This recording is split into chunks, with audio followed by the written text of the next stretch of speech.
오늘 이 10절로 14절은 그 바벨론에서 해방되어서 본국으로 돌아오는 유다 백성에게 주시는 하나님의 축복의 말씀입니다. 예루살렘 성이 바벨론의 침략을 당해서 함락당합니다. 유다 백성들이 바벨론으로 사로잡혀 갈 때는 예루살렘 온 성에 슬픔이 가득했습니다. 그런데 그들이 바벨론에서 해방되어서 돌아올 때는 크게 기뻐하는 축복을 받았습니다. 10절에 보면 예루살렘을 사랑하는 자들이여 다 그 성읍과 함께 기뻐하라. 다 그 성읍과 함께 즐거워하라. 그 성을 위하여 슬퍼하는 자들이여 다 그 성의 기쁨으로 말미암아 그 성과 함께 기뻐하라. 이스라엘과 유다 백성을 향해서 왜 기뻐하고 즐거워하라고 말합니까? 그 이유는 바벨론에 함락당했던 예루살렘 성이 다시 회복되었기 때문입니다. 지난날 유다 백성이 바벨론에 잡혀갈 때는 두려움이 가득했습니다. 그때는 하나님 우리를 버렸다는 불만이 가득했습니다. 그런데 불만이 가득했던 그들이 바벨론에서 돌아올 때는 11절을 보면은 어머니 품에 안겨서 젖을바는 것 같이 만족할 것이라고 합니다. 13절 보면은 어머니가 자식을 위로하는 것 같이 하나님이 그들을 위로할 것이라고 합니다. 놀라운 축복이 아닙니까? 그들이 바벨론에 잡혀갈 때는 평강이 없었습니다. 그때는 불안과 염려가 가득했습니다. 자기들끼리도 화목하지를 못하고 서로 다투고 싸웠습니다.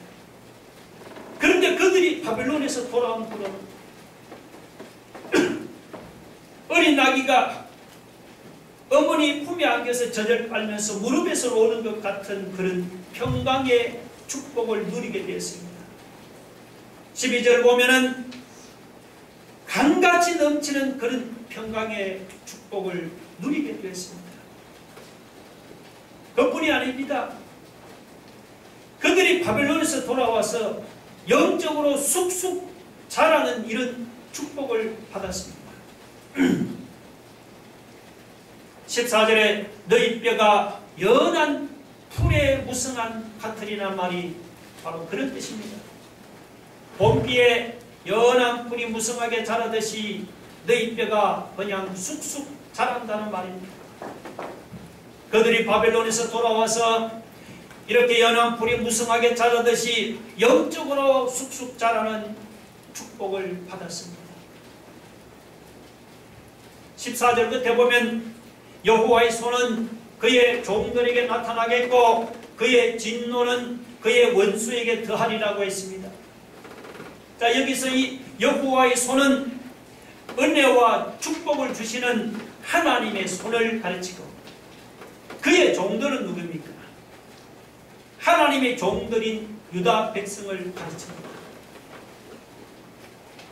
하나님의 종들인 유다 백성에게는 은혜와 축복을 주시는 하나님의 손이 나타났지만 반대로 하나님의 원수인 바벨론에게는 하나님의 진노이신 분이 나타났습니다. 그들을 멸망하고 말았습니다. 그런데 이런 여러분 은혜와 축복은 바벨론에서 돌아온 유다 백성에게서 온전히 이루어진 것이 아닙니다. 바벨론에서 돌아와서 기쁨이나 위로나 만족이 계속된 것이 아닙니다. 평강이나 영적인 성장도 계속된 것이 아닙니다. 모든 것이 그냥 잠깐뿐이었습니다. 유다 백성들이 바벨론에서 돌아온 후로도 여전히 슬픔이 가득했습니다. 여전히 그들에게 두려움이 계속되고 불만이 함께했습니다. 여전히 불안과 염려와 다툼과 갈등이 계속됐습니다. 영적으로 자라기보다는 영적으로 후퇴할 때가 더 많았습니다. 솔직히 바벨론에서 돌아온 후로도 그들에게 일반적인 하나님의 은혜와 축복보다는 하나님의 진노가 나타날 때가 더 많았습니다. 그러므로 여기 10절로 14절에 이런 축복은 바벨론에서 돌아온 유다 백성에게 주는 그런 것이 아닙니다. 이것은 궁극적으로 바로 신약시대 예수 믿는 신자에게 주는 축복입니다. 참된 기쁨도, 참된 위로와 만족도, 참된 평강도 오직 예수 그리스도 안에서만 누릴 수가 있습니다. 우리의 영혼을 자라게 하고 우리에게 축복을 주신 하나님의 은혜의 손도 우리가 예수 그리스도 안에서만 누릴 수가 있습니다. 그런데도 우리는 왜 예수님 안에 있는 이런 축복을 누리지 못합니까? 우리가 예수 그리스도를 믿는데도 예수님 안에 있는 기쁨이나 위로나 만족이나 이런 평강을 우리가 누리지 못할 때가 많이 있습니다. 여러분, 그 이유가 무엇입니까? 우리가 믿는 예수님에게 문제가 있습니까? 그런 건 아니죠. 그 이유는 바로 우리가 예수님과 동행하지를 않기 때문입니다. 우리가 예수님을 믿기는 하지만 예수님과 동행하지 않고 자기 생각이나 자기 욕심대로 살 때가 많기 때문입니다. 여러분, 하나님께서 우리에게 이런 놀라운 축복을 약속하셨지만 그러나 예수 믿는 신자라도 우리가 예수님과 동행하지 않으면 예수님 안에 있는 축복을 우리가 누리지를 못합니다. 예수님을 믿지만 예수님의 뜻대로 살지 않고 내 뜻대로 살아갑니까? 그러면 예수 믿는 신자라도 예수님이 주시는 기쁨이나 위로나 만족이나 평강을 누리지를 못합니다. 예수님 안에 있는 이런 축복은 오직 예수 그리스도와 함께 동행하는 사람만이 받을 수 있고 누릴 수가 있습니다. 여러분, 힘들다고 내 뜻대로 살아가지 맙시다. 힘들어도 우리가 예수님을 붙들고 예수님과 함께 동행해 보시기를 바랍니다. 예수님과 함께 동행하면은 예수님 안에 있는 기쁨이 나의 기쁨이 됩니다. 예수님과 동행을 하면은 예수님 안에 있는 위로와 만족과 평강이 나의 위로가 되고 나의 만족이 되고 나의 평강이 되는 거예요. 힘들어도 우리가 예수님과 함께 동행하면은 연한 풀이 무성하게 자라듯이 내 영혼도 쑥쑥 자라나고 나의 삶에 축복을 주시는 하나님의 은혜의 손이 날마다 나와 함께 하실 줄로 믿으시기 바랍니다.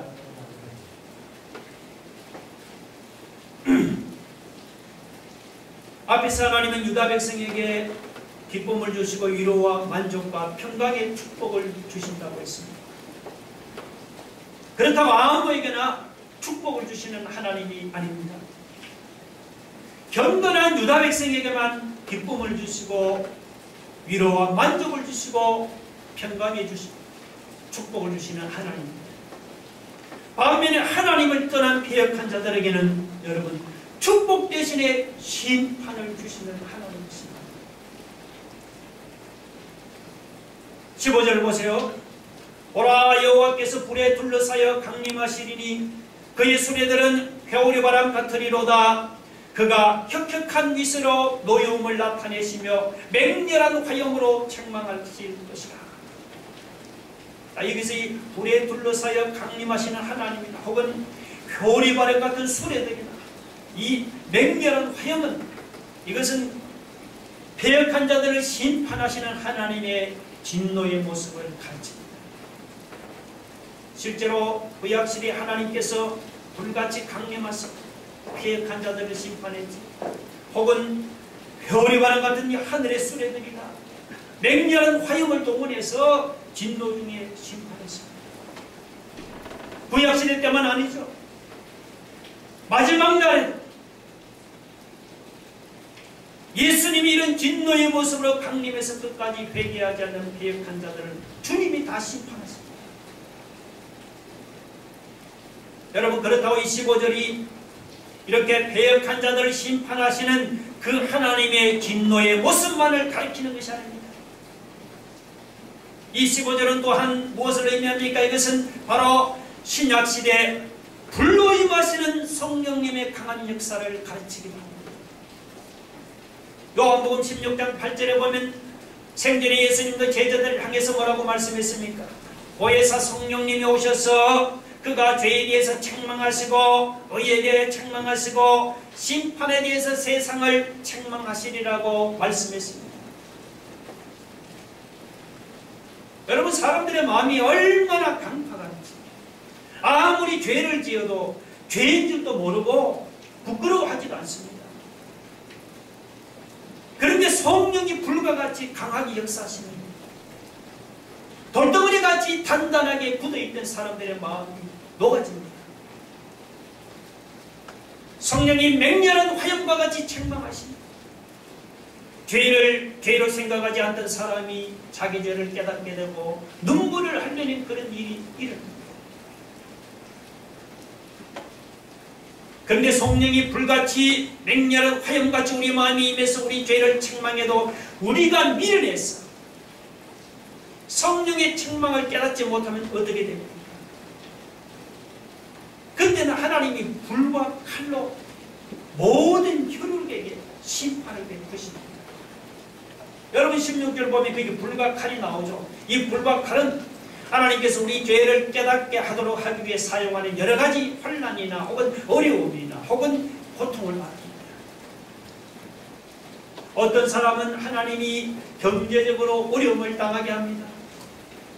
어떤 사람은 몸에 심한 질병이 생겨서 고통을 당하게 합니다. 어떤 사람은 사업이 어려움을 당하게 합니다. 몸이 건강하고 사업도 잘 되고 경제적으로 아무런 어려움이 잘 먹고 잘 살아갑니까? 그런 사람은 하나님이 자식 문제나 혹은 남편 문제로 어려움을 당하게 합니다. 이 모든 것들이 무엇입니까? 이 모든 것들이 하나님이 우리 죄를 깨닫도록 하기 위해서 사용하시는 불과 칼입니다. 성령이 불같이 맹렬한 화염같이 우리 죄를 책망하는데도 우리가 너무 영적으로 미련해서 우리의 죄를 깨닫지를 못합니까? 그러면 하나님이 이런 환난이나 어려움이나 고통 같은 여러 가지 불과 칼을 사용해서 우리로 하여금 우리의 죄를 깨닫게 만드는 것입니다. 만약에 그런데도 마음이 워낙 강팍해서 끝까지 죄를 깨닫지 못하면 어떻게 되겠습니까? 그때는 하나님의 진노의 심판을 당해서 망할 수밖에 없습니다. 여러분, 17절 한번 보세요. 스스로 거룩하게 구별하며 스스로 정결하게 하고 동산에 들어가서 그 가운데 있는 자를 따라 돼지고기와 가증한 물건과 쥐를 먹는 자가 다 함께 망하리라 했습니다. 다 함께 망하리라. 자, 여기서 돼지고기나 쥐는 율법에 금지된 부정한 식물이죠. 율법에 금지된 이런 돼지고기나 쥐를 먹는다는 것은 이거는 무엇을 의미합니까? 이건 아주 고의적으로 하나님을 배신하고 우상 숭배를 한다는 그런 말이에요. 여러분, 이 구약시대에 이 우상 숭배는 모든 죄들 중에서 가장 악한 죄였습니다. 그러니까 사람이 마음이 강팍해서 자기 죄를 죄로 깨닫지 못하고 계속해서 이렇게 우상 숭배하면서 악한 죄를 범한다면 어떻게 됩니까? 다 함께 망할 수밖에 없는 겁니다. 여러분, 하나님께서 여러분에게 불을 보내시고 칼을 보내시고 여러분 마음을 강팍하게 하지 마세요. 불에 데이고 칼에 맞을 때마다 나를 돌아보고 나의 죄를 회개하고 하나님께로 돌아가기 바랍니다. 그것보다 더 좋은 방법은 무엇이죠? 하나님이 나에게 칼을 보내시고 불을 보내시기 전에 여러분이 성령의 책망을 받아들이는 것입니다. 이렇게 예배드린다든지 혹은 여러분이 개인적으로 성경을 읽으신다든지 혹은 개인적으로 기도하다가 내 안에서 성령이 불같이 역사하는 것을 여러분이 느낍니까? 혹은 맹렬한 화염같이 성령이 우리의 죄를 책망하는 것을 여러분이 느낍니까? 그때는 강팍한 마음을 부드럽게 해서 죄를 회개하고 하나님께로 돌아오게 바랍니다. 이렇게 성령의 책망을 받아들이고 회개하면 우리가 망하다고도 다시 회복되는 이런 역사가 일어날 줄로 여러분이 믿으시기 바랍니다. 그 다음 우리는 18절 21절에서 하나님의 구원 계획을 볼 수가 있습니다. 하나님의 구원 계획은 첫 번째, 유대인으로 이방인을 전도하는 것입니다. 그리고 둘째는 이방인으로 이방인을 전도하는 것입니다. 여러분 본문 19절은 이것은 유대인이 이방인을 전도하는 것입니다. 그리고 그 밑에 20절과 21절 또 앞에 19절 18절은 이것은 이방인이 이방인을 전도하는 것입니다. 자, 이것은 여러분 사도 바울이 로마서 9장에서 복음이 먼저 유대인에게 전해지고 그 다음에 이방인에게 전해진다는 것과 바로 맥락을 같이 합니다. 자, 그럼 먼저 유대인으로 이방인에게 전도하는 것을 생각해 봅시다. 19절 보면 내가 그들 가운데서 징조를 세워서 그들 가운데서 도피한 자를 여러 나라 곧 다시스와 꿀과 활을 당기는 룩과 및 두발과 야완과 또 나의 명성을 듣지도 못하고 나의 영광을 보지도 못한 먼 섬들로 보내리니 그들이 나의 영광을 문나라에 전파하리라. 자, 여러분 길게 된 19절 보세요. 자, 여기 내가 그들 가운데서 징조를 세워서, 이거는 하나님이 그들 유대인들 가운데서 징조를 세운다는 말입니다. 그 징조가 무엇이냐? 바로 예수님의 십자가입니다. 하나님이 유대인들 가운데서 십자가를 이방인의 전도의 징조로 세웠습니다. 그러니까 예수님이 십자가에 못 박혀 죽으신 후에 경건한 신자들이 그들 가운데서 도피하여 이방 여러 나라로 흩어지는 거죠. 그러면 그들이 끝에 보면 나의 영광을 문나라에 전파하리라 했습니다. 여기 그들은 바로 아까 경건한 유대인 신자들이죠. 예수님이 십자가에 못 박혀 죽으신 후에 경건한 유대인 신자들이 문나라로 도피해서 그곳에서 복음을 전파할 것입니다.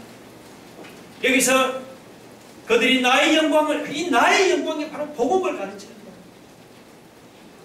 그럼 문나라는 그 밑에 나온 다시스라는 뿔이라는 무슨 활을 당하는 룻이라는 혹은 두발과 야왕과 같은 이들은 다 뭡니까? 하나님을 모르는 이방 나라를 가르치는 거죠. 그러니까 이 19절은 무슨 뜻이에요?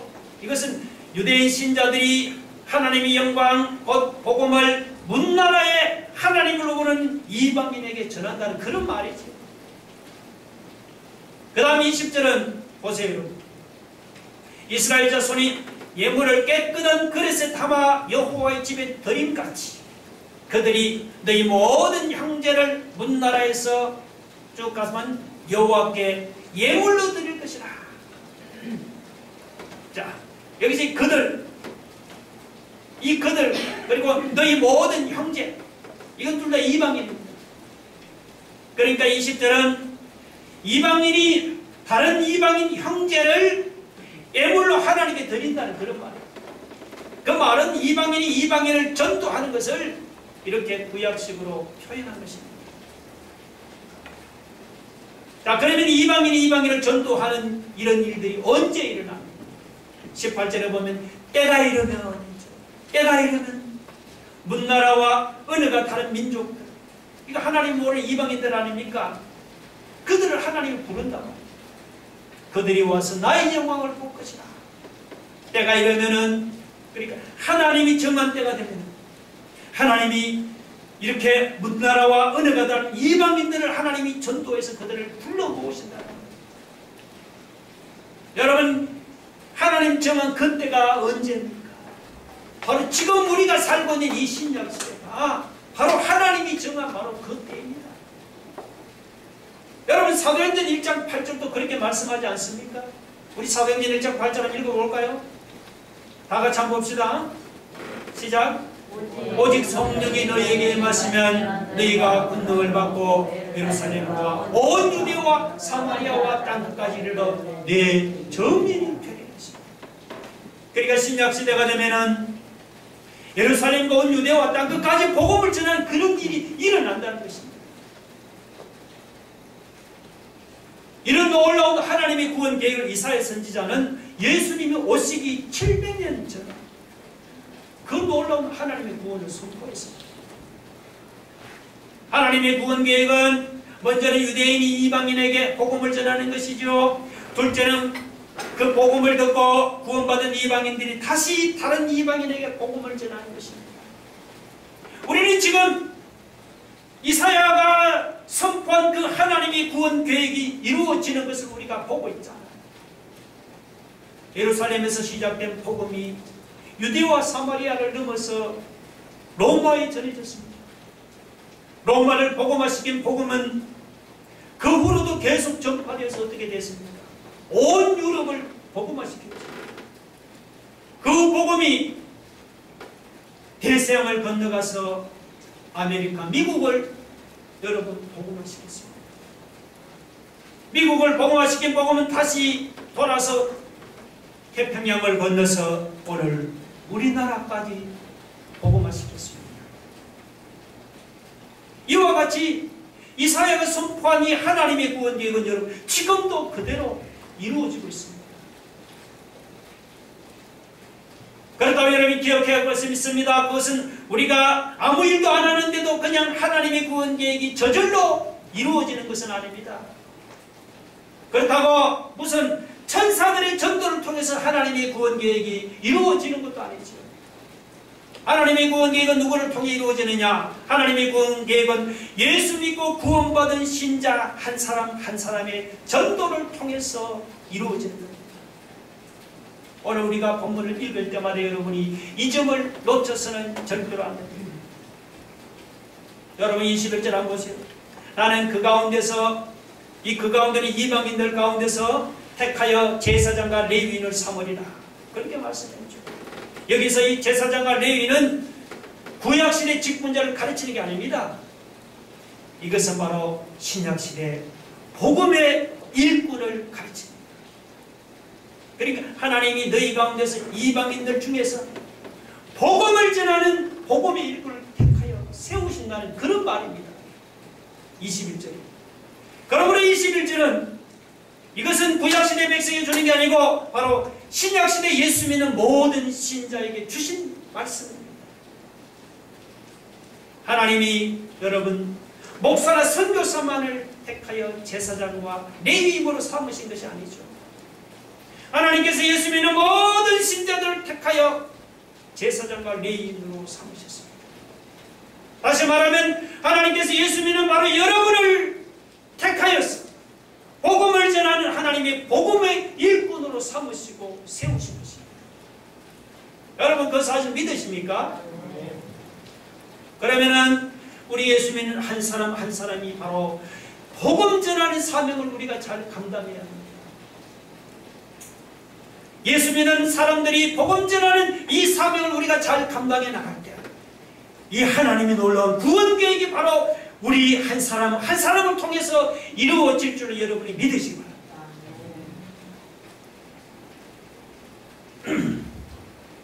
마지막으로 이사야 선지자는 이제 새 하늘과 새 땅으로 이사야서를 끝냈습니다. 22절을 보면 내가 지을 새 하늘과 새 땅이 내 앞에 항상 있는 것 같이 이 새 하늘과 새 땅은 여러분 하나님이 지으신 것으로 말 그대로 지금 있는 이 하늘하고 지금 있는 땅과는 완전히 다른 것입니다. 구원받은 백성이 들어가서 거하게 될 영원한 천국이 바로 여러분 새 하늘과 새 땅입니다. 결국 우리 모든 사람 앞에는 두 갈래 길밖에 없습니다. 한 길은 천국에 이르는 바로 새 하늘과 새 땅입니다. 또 한 길은 지옥에 떨어지는 길입니다. 여러분 지옥이 어떤 것입니까? 오늘 마지막 24절 보세요. 이사야는 지옥을 가리켜서 뭐라고 합니까? 그 벌레가 죽지 아니하며 그 불이 꺼지지 아니하여 모든 혈육에게 가증함이 되리라. 지옥을 가르치는 말입니다. 예수님도 마가복음 9장 48절에서 지옥을 가리켜 뭐라고 했습니까? 우리 한번 읽어봅시다. 마가복음 9장 48, 49절 다 같이 시작. 거기에서는 구더기도 죽지 않고 불도 꺼지지 아니하느니라. 사람마다 불러서 소금치듯 함을 받으리라고 했습니다. 거기에서. 거기가 어디? 지옥을 가르칩니다. 이 지옥은 벌레도 죽지 않고 불도 꺼지지 않는 곳이라고, 불못이라고 합니다. 불못 들어보셨어요? 불못이라고 합니다. 이 구더기는 썩은 시체에 기생하는 벌레 아닙니까? 그러니까 지옥은 뭐냐? 썩은 것들만 있기 때문에 이 구더기가 그냥 덕시덕시거립니다. 근데 이 지옥의 구더기는 특별해서 이거는 불에도 안 타는 아주 특수한 구더기예요. 그리고 사람들이 지옥불에서 고통을 당하는데 뭐라고 합니까? 아까 소금을 치듯이 막 불에 탄다고 했어요. 여러분 불에 소금을 뿌리고 왔어요? 프라이팬에 거기 놓고 거기다 소금을 한번 뿌려보세요. 소금에 탁탁 소리를 내면서 막 튀어올라요. 여러분 지옥에서는 사람이 뜨거운 불에 그냥 고통스러워서 불에 소금이 튀듯이 그리 탁탁 튄단 말이죠. 뜨거라. 그런데도 그냥 죽지도 않아요. 죽지도 않고 그냥 구들기들과 함께 뜨거운 불못에서 그냥 소금 치듯이 그렇게 영원히 고통당하는 것이 바로 지옥이다.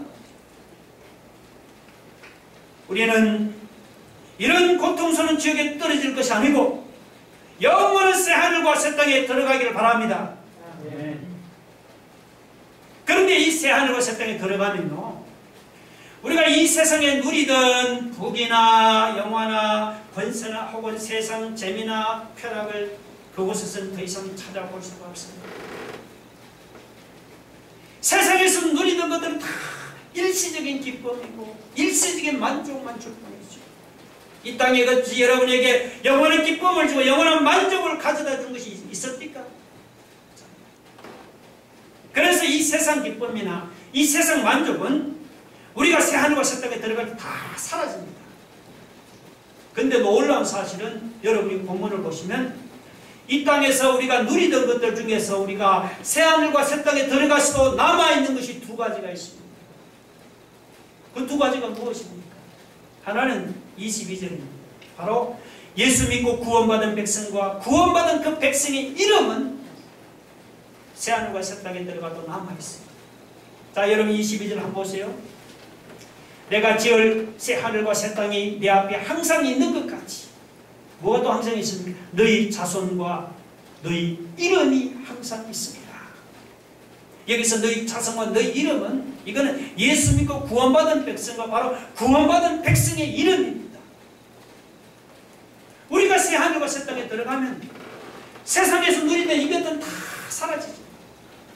그런데 그곳에서 새하늘과 새 땅이 영원한 것처럼 예수 믿고 구원받은 백성과 구원받은 백성의 이름은 우리가 저 새하늘과 새 땅에 들어가서도 그곳에서도 사라지지 않고 영원한 것입니다. 여러분 구원받은 백성과 구원받은 그 백성의 이름이 이렇게 대단한 것입니다. 또 하나는 뭡니까? 하나님께 예배드리는 것이 영원합니다. 23절 보세요. 여호와가 말하노라 매월 초하루와 매 안식일에 모든 혈육이 내 앞에 나와 예배하리라 하십니다. 이것은 하나님께 예배드리는 것을 구약식으로 표현한 것입니다. 그러니까 우리가 새하늘과 새 땅에 들어가면 이곳에 있는 것들은 다 사라지지만 그러나 이곳에서 우리가 하나님께 드리는 그 예배는 우리가 새하늘과 새 땅에 들어가도 사라지지 않고 그곳에서도 계속됩니다. 우리가 세상에 드린 지금 이 예배를 통해서 우리는 천국을 미리 경험하고 미리 맛봅니다. 만약에 여러분 지금 이 하나님께 예배드리는 것이 여러분이 아이고 실증나고 따분하고 고리타분하고 지겹다고 그렇게 생각하는 사람은 천국에 들어가면 어떻게 영원토록 예배드리는 거예요. 그런 사람은 더 이상 천국 백성이 아니죠. 예배드리는 것이 기쁘고 즐거워야 바로 그가 천국 백성이라고 할 수가 있습니다. 여러분 세상에서 부귀 영화나 권세를 누리지만 만약 그가 예수 믿고 구원받은 백성이 아닙니까? 세상에서 좋은 이름을 갖고 있지만 그가 구원받은 백성의 이름이 그가 없습니까? 세상에서 재미나 막 누리지만 하나님께 예배드리는 재미나 감격은 누리지를 못합니까? 그런 사람은 세상적으로는 대단할지 모르지만 그런 사람은 새하늘과 새 땅에 들어갈 수가 없습니다. 여러분, 영원한 새하늘과 새 땅에 들어가기를 소원합니까? 아멘. 여러분, 세상의 부귀 영화를 누리고 세상의 권세를 누리고 여러분이 구원받은 백성이 되기를 사모합니다. 세상적으로 좀 유명한 이름은 얻기보다도 하나님 앞에 구원받은 그 백성의 이름을 여러분 얻기를 사모하시기를 바랍니다. 세상 감격이나 세상 재미를 누리는 것보다 이렇게 하나님께 나와서 예배드리는 그 감격을 사모하시기를 바랍니다. 바로 그럴 때 영원한 새 하늘과 새 땅이 나의 것이 될 줄로 믿으시기 바랍니다. 할렐루야. 우리 다 같이 한번 기도해 보겠습니다. 여러분, 세상의 유명한 이름보다 하나님 앞에 구원받은 백성의 이름을 삼아 세상 재미나 쾌락보다 이렇게 하나님께 나와서 예배드리는 사모하는 그 사람, 영원한 새하늘과 새 땅이 그의 것이 된다고 했습니다. 여러분, 하나님이 저와 여러분을 택하여 복음 전하는 일꾼으로 삼았습니다. 우리가 복음 전하는 사명을 잘 감당할 때 하나님의 놀라운 구원 계획이 우리 한 사람 한 사람을 통해서 이루어집니다. 여러분, 혹시 성령이 불같이 우리 죄를 책망합니까? 여러분, 성령이 정말 잘 받아들여 죄를 회개합니다. 그러면 망하다가도 다시 회복되는 역사가 일어난다고 했습니다. 주여, 우리가 힘들어도 예수님 붙들고 예수님과 동행하기를 원합니다. 예수님과 동행하면은 예수 그리스도 안에 있는 모든 기쁨과 위로와 만족과 평강이 나의 것이 되고 내 기쁨이 되고 내 평강이 되는 것입니다. 우리가 예수님과 동행하면은 내 삶의 여러분의 삶 속에 축복을 주시는 하나님의 은혜의 손이 날마다 나타나고 있사오니 주여, 오늘 우리가 이런 삶을 살아가기를 원합니다. 한번 다 같이 한번 통성으로 기도하겠습니다. 할렐루야. 하나님